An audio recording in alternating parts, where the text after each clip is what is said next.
10월 3일 월요일 새벽 예배 본문의 말씀은 마태복음 26장 17절에서 35절까지 말씀이 되겠습니다. 마태복음 26장 17절에서 35절까지 말씀을 통해서 함께 은혜를 나누도록 하겠습니다. 이 17절부터 35절까지 오늘 본문의 말씀에서는 여러 가지 주제가 좀 나옵니다.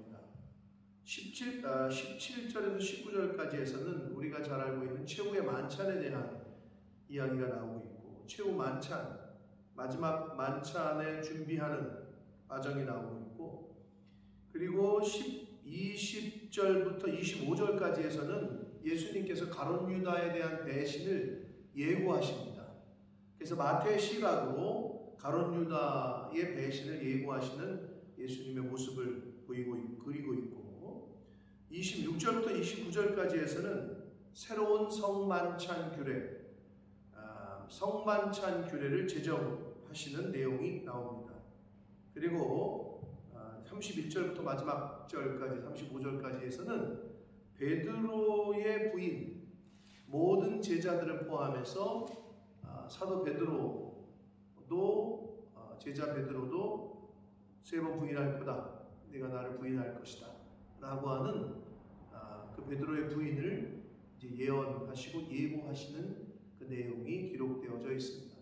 자, 오늘 본문 속에서 단락이 이렇게 주제들이 여러 개 있지만 오늘 본문에서 주시는 교훈을 함께 나누도록 하겠습니다. 17절입니다. 무교절의 첫날에 제자들이 예수께 나와서 이르되 유월절 음식 잡수실 것을 우리가 어디서 준비하기를 원하십니까?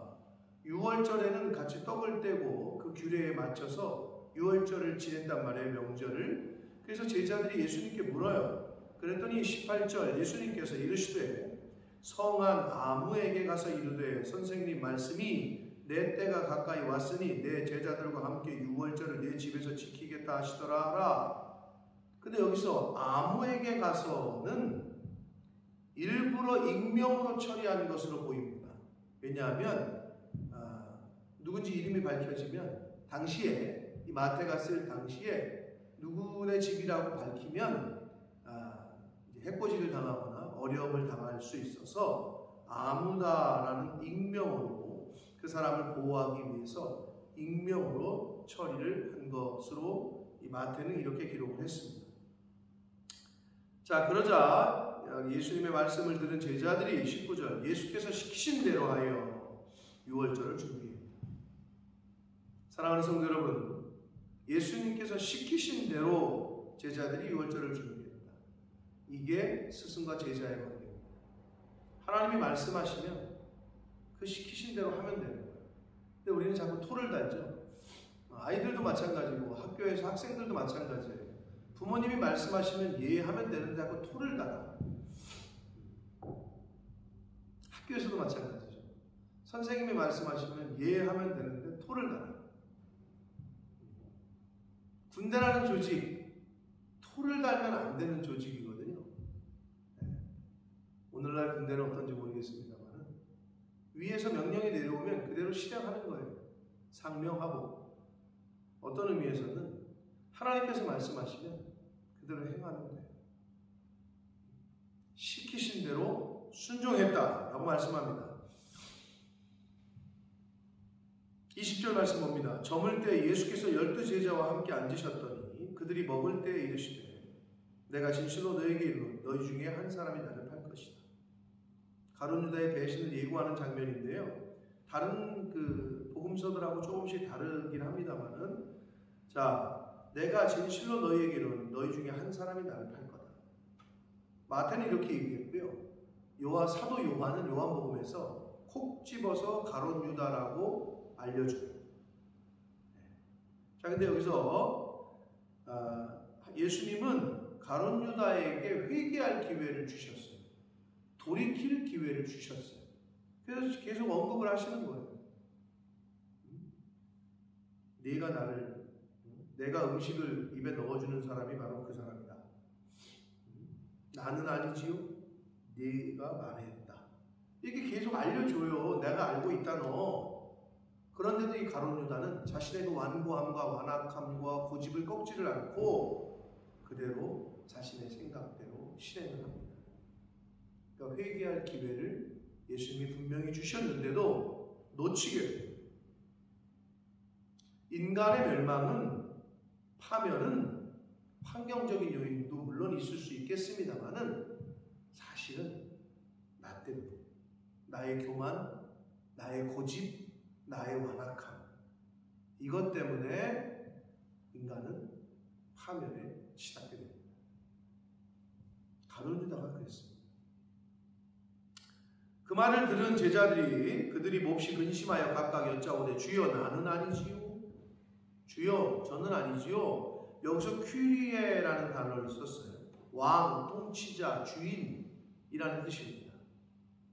자, 여기서 제자들이 주여라고 했는데 이제 25절 밑에 보면 가룟 유다는 랍비요, 선생님이요, 큐리에하고는 완전히 다른 단어를 쓰고 있어요. 이게 가룟 유다가 예수님을 어떻게 생각하고 있는지를 보여주는 모습입니다. 단어예요. 자, 이어서 봅니다. 24절, 23절. 대답하여 이르시되 나와 함께 그릇에 손을 넣는 그가 나를 팔 것이다. 24절. 인자는 자기에 대하여 기록된 대로 가거니와 인자를 파는 그 사람에게는 화가 있을 것이다. 그 사람은 차라리 태어나지 아니하였더라면 제게 죽을 뻔했다. 그러니까 인자는 자기에 대하여 기록된 대로 간다. 기록된 대로 그 길을 간다. 이 말은 하나님의 뜻대로 간다. 하나님의 뜻대로 되어진다. 그리고 하나님이 작정하신 대로 간다. 라고 말씀하고 있는 거예요. 그러나 나를 파는 자, 즉 가룟 유다는 차라리 태어나지 않았으면 좋을 뻔했다. 아니 이 정도 얘기했으면 눈치코치가 아무리 없어도 알아먹었어야죠.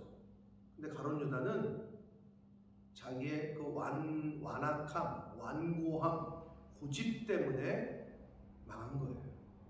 돌이키질 않습니다. 회개하지 않아요. 25절. 예수를 파는 유다가, 가룟 유다가 대답하여 이르되 랍비여. 앞에 있는 제자들이 큐리에 하고는 완전히 다르죠. 나는 아니지요. 대답하시되 네가 말하였다. 대놓고 얘기해 주세요. 이제는 나는 다 알고 있어. 내가 나를 팔아갈 거라는 거, 나를 배신할 거라는 걸 알고 있어. 이렇게 얘기하고 있는 거죠. 26절 봅니다. 그들이 먹을 때 예수께서 떡을 가지사 축복하시고 떼어 제자들에게 주시며 이르시되 받아서 먹으라. 이것은 내 몸이다. 새로운 성만찬 규례를 제정하십니다. 자, 받아 먹으라. 그리고 잔을 가지사 감사기도 하시고 그들에게 주시며 이르시되 너희가 이것을 마시라. 받아 먹고 받아 마시라. 떡과 피, 예수 그리스도께서 십자가에서 흘리시는 피와 찢기시는 살을 의미하는데 중요한 것은 이것을 받아 먹으라고 하잖아요. 이게 어떤 영적인 의미냐라는 거죠. 결국은 예수님의 말씀, 내가 너희에게 이른 말이 영이요 생명이라, 하나님의 말씀을 받아 먹어야 돼요. 이 받아 먹는다는 것은 하나님의 말씀을 내 것으로 소화시켜야 된다는 거예요. 내 것으로 만들어야 된다는 거예요. 다시 말하면 하나님의 말씀은 말씀이고 내 생각은 내 생각이가 아니라 하나님의 말씀이 내 안에 들어와서 이 머릿속에 들어와서 이 심장에 들어와서 내 안에 있었던 사고와 내 안에 있었던 가치관과 내 안에 있었던 기준들을 다 버리고 이거를 먹음으로 내가 소화를 시켜서 하나님의 말씀이 내 생각이 되고 하나님의 기준이 내 기준이 되고 그래서 완전히 하나님의 말씀과 내가 하나가 되는 거, 동일 연합하는 거를 의미하는 거예요. 그게 받아 먹으라, 받아 마시라에 담겨져 있는 교훈이 되겠습니다. 28절. 이것은 죄사함을 얻게 하려고 많은 사람을 위하여 흘리는 바 나의 피, 곧 언약의 피다. 이 십자가 언약은요, 십자가의 구원의 은혜는요, 영접하는 자에게 효력이 있어요. 받아 먹는 자에게 효력이 있어요. 그래서 성경도 많은 사람, all이 아니라 many, 모든 사람이 아니라 많은 사람.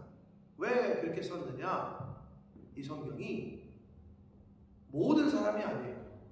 듣고 영접하는 사람, 받아 먹는 사람, 예수님을 영접하는 그 사람들, 그 많은 사람들이 구원을 받는 거다. 이런 걸 알려주시기 위해서 모든 사람이 아니라 많은 사람을 위하여 흘리는 바 피, 나의 피 곧 언약의 피다라고 말씀을 하십니다. 29절 그러나 너희에게 이르노니 내가 포도나무에서 난 것을 이제부터 내 아버지의 나라에서 새 것으로 너희와 함께 마시는 날까지 마시지 않을 것이다. 술 취하지 말라. 이는 방탕한 것이니 오직 성령의 충만함을 입으라. 예수님은 아셨던 것 같아요. 포도나무에서 난 이 포도주 때문에 많은 사람들이 술에 중독이 되고 술로 인해서 혼미해지고 혼탁해지고 죄짓게 돼요. 그래서 예수님은 딱 본을 보이셔요. 나는 안 먹는다. 하늘나라에서 새 것으로 마시기 전까지 안 먹겠다 라고 말씀하십니다. 이에 그들이 찬미하고 감람산으로 갔다. 29절과 30절에서는 시간 간극이 있어요. 바로 가신 게 아니고요. 요한복음 14장, 15장, 16장 그 기록들, 거기서 하셨던 말씀들이 29절과 30절 사이 감람산으로 가시기 전에 있었던 교훈들이 요한복음 14, 15, 16장에 기록이 되어져 있습니다. 자, 마지막 단락인 31절부터 35절까지에서는 제자들의 부인과 특히 베드로의 부인을 예고하시는데 31절 봅니다. 그때 예수께서 제자들에게 이르시되 오늘 밤에 너희가 다 나를 버리리라. 기록된 바 내가 목자를 치리니 양의 떼가 흩어지리라 하였다. 기록된 바 어느 기록이냐? 구약성경 스가랴 13장 7절의 말씀입니다. 예수님의 십자가의 그 고난, 많은 사람들에게 이제 종교 지도자들에게 잡혀서 죽게 되는. 그래서 예수님이 죽으시면 다 흩어질 거다. 제자들이 도망가고 많은 사람들이 흩어지고 양의 떼가 흩어지듯이. 자, 그러나 내가 살아난 후에 부활을 얘기하셔요. 너희보다 먼저 갈릴리로 갈 것이다. 왜 그랬냐면 갈릴리가 어떤 곳이에요? 12제자가 있었잖아요. 12제자 중에 가나안 사람 시몬과 가룟 유다를 제외한 나머지 10명의 제자들의 고향이 갈릴리예요. 예수님께서 공생의 사역에 큰 역할을 하셨던, 거의 본거지로 삼았던 그런 곳이 갈릴리예요. 그것으로 다시 먼저 가시겠다라고 부활 예고를 하셔요. 그런데 제자들이 눈이 가려지고 귀가 가려져서 막혀서 듣지를 못해요. 깨닫지를 못해요. 33절 그 얘기 듣고 나자 베드로가 대답하여 이르되 모두 주를 버릴지라도 나는 결코 버리지 않겠습니다. 아주 당당하게 얘기합니다. 물론 그런 결심이었겠죠. 순수한 마음에서 이야기를 해요. 그러자 예수께서 이르시되 내가 진실로 내게 이르노니 오늘 밤 다 울기 전에 내가 3번 나를 부인할 것이다 라고 예수님이 말씀하셔요. 그럼 이때쯤 되면 내가 조심해야 되는구나, 내가 넘어질 수 있겠구나, 내가 실수할 수 있겠구나 라고 생각을 해야 되는데 베드로가 뭐라고 말하냐? 베드로가 이르되 내가 주와 함께 죽을지언정 주를 부인하지 않겠습니다 하고 모든 제자도 그와 같이 말합니다. 베드로가 그렇게 어떻게 보면 선동을 하니 모든 제자들도 우리도 그럴 겁니다. 좋아요. 사랑하는 성도 여러분, 베드로가 나쁜 사람이에요? 여러분 같으면 안 그랬을 것 같아요? 그렇지 않습니다. 뭘 보여주느냐? 인간의 연약함, 한계가 있다는 걸 보여줘요. 여러분, 인간은 온전하지 못해요. 완전할 수 없어요. 한계가 있어요. 연약해. 그거를 우리는 스스로 잘 깨닫고 늘 겸손하고 늘 자기를 부인하고. 내가 하는 게 아니죠. 하나님이 능력을 주시고 은혜를 주시기 때문에 가능한 거기 때문에 그러한 차원에서 겸손과 겸허와 그런 자세로 늘 살아가야 함을 베드로를 통해서 우리가 교훈받을 수 있습니다. 베드로가 나빠서가 아니에요. 연약한 사랑하는 성도 여러분, 우리의 한계를 인정하고 늘 전지전능하신 하나님을 의지하고 나의 주인으로 고백하고 사시고 나의 구세주로 고백하고 사시고 계신 성도라면 늘 겸손하게 그분 앞에서 우쭐댈 필요 없어. 잘 돼도 교만할 필요가 없어. 왜? 내 입으로 된 게 아니니까. 어떤 의미에서는 안 돼도 그렇게 낙심하지 마세요. 하나님께서 그 과정을 통해서 뭔가 새로운 걸 주실 거예요.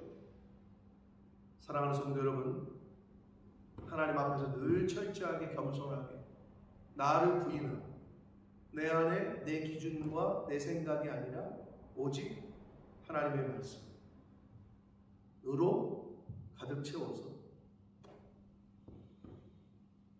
영적으로 민감하게 반응해서 회개할 기회를 주시고 돌이킬 기회를 주시면 철저하게 회개하고 돌이킬 수 있는 자기의 완악함과 고집 때문에 멸망당한 가룟 유다와 같은 삶을 살지 않도록 우리는 깨어 있어야 되고 늘 겸손하게 겸허한 자세로 삶을 살아야 될 줄 믿습니다.